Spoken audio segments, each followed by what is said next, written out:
Good afternoon. I am joining Lisa from Catholic Marathon Mom in a homeschooling collaboration today because, now's the time of the year when people are starting to think about whether they want to homeschool their kids or not. And so we're talking about answering 5 different questions to maybe help you in that discernment process. So my name's Laura.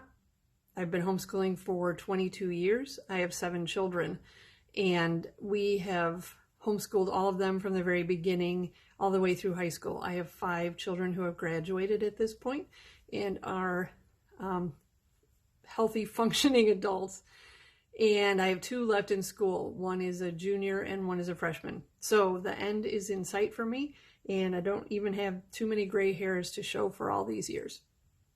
Then the next question was, how did you know that you wanted to homeschool? Or when did you know? And I would say back when my oldest daughter was getting ready for kindergarten, we were trying to figure out, are we going to put her in public school, put her in a Catholic school? I had a friend who homeschooled. At that point, I thought she was nuts. So homeschooling was definitely not an option or not anything we were even considering. But then, so we were just, trying to discern how we wanted to handle this. And literally one day I woke up and I was like, I think we're going to homeschool. And we did. We haven't looked back since. Occasionally, probably about once a year, I threatened to send my kids to school, but I've not ever done it. So here we are 22 years later. And as far as the curriculum that I use, I've always put my own curriculum together because I looked at a couple of the set curriculums and I kept wanting to change things I don't like that, or I don't like this. So I thought, well, why spend all that money if I'm going to just change it anyhow?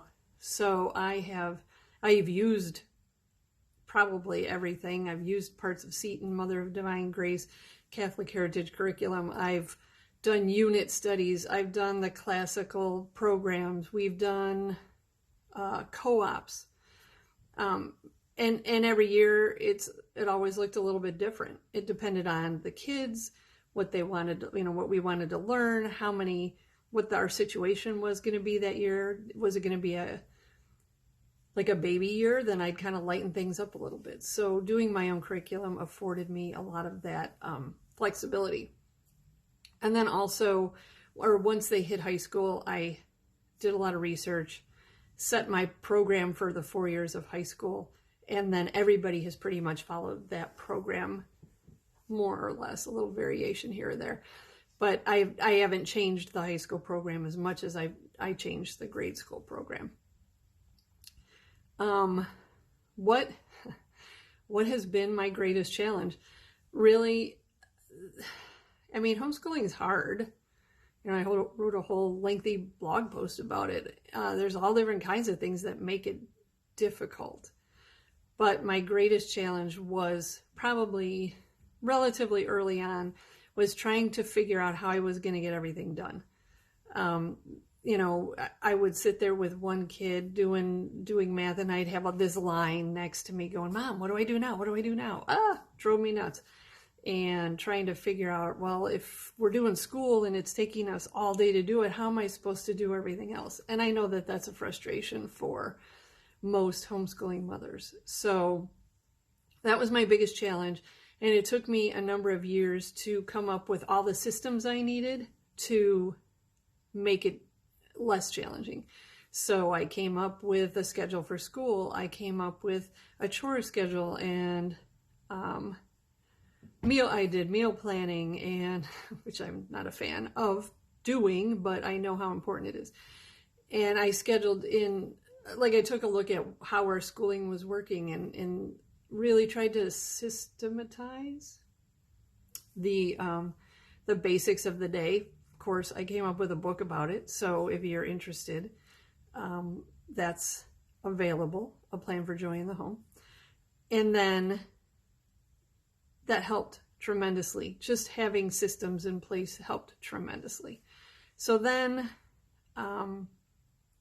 let's see, my best advice. Well, obviously my best advice is get organized. you know, do what you can to be as organized as possible.